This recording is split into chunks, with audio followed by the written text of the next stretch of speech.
Now, if the Biden administration tries resettling illegal aliens in, say, South Dakota, well, they're going to have to get past Governor Kristi Noem first. She tweeted, South Dakota won't be taking any illegal immigrants that the Biden administration wants to relocate. My message to illegal immigrants, call me when you're an American. Governor Noem joins me now. Governor, good to see you tonight.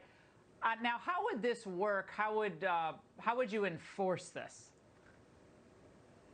Well, there is always a request made, to the states where the federal government would put the request in and ask. And what I have determined by watching the actions of this president is that he is making America unsafe.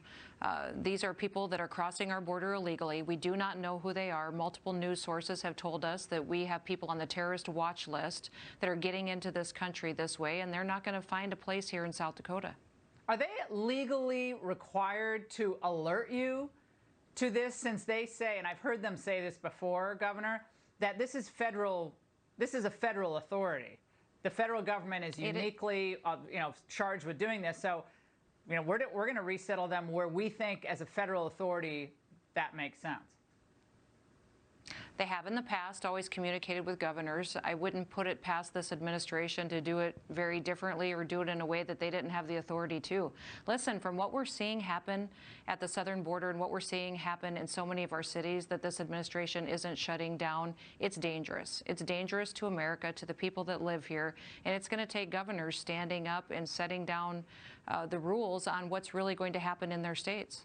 Now, speaking of governors, we're seeing these scenes play out again tonight in Minnesota, your neighboring state there. Your counterpart, Tim Walz, is again dealing with a night of unrest, or a lot of people now thinking he brought this on himself after the way they reacted early on, at least last summer.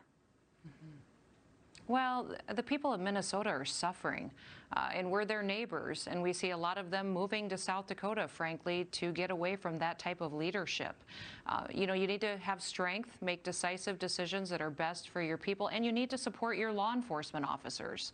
Listen, Laura, I did a national campaign recruiting law enforcement officers specifically to the state of South Dakota, because I want them to know that in our state they'll be respected, that we want them here to make their homes here and to raise their families here. We recruited hundreds of law enforcement officers from 41 different states, and I'm going to launch that campaign again. We're seeing so many law enforcement officers discouraged. They've spent their life in public service, and we want them to know that there are people in this country that value them.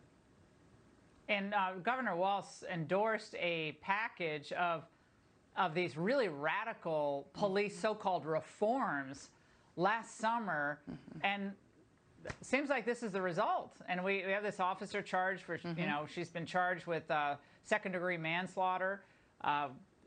We still don't know much more about her, except that she was charged with manslaughter. She's a 26-year veteran of the force. But what's been solved by this community policing instinct?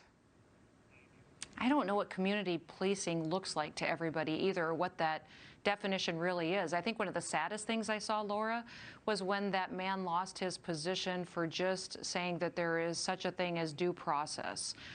That's what we have to make sure that we are protecting in this country, is people's ability to have due process. And we need to make sure that people who speak the truth and stand for it are defended, not removed from their positions.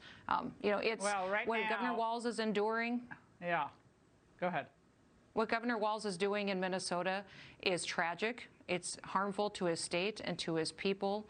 And I think that a lot of us need to call out the fact that leadership has consequences, and we're seeing it play out on the streets of Minneapolis tonight. Yeah, well, Red State America has tried to lead on a whole bunch of issues. And we see things playing out in California, in Washington State, on the streets of New York City and Baltimore. The crime is out of control, and Governor, do you see this trend continuing, where crime is going to continue to get worse really quickly? It will get worse unless they change their actions. Absolutely. Governor, thank you so much. Good to see you tonight.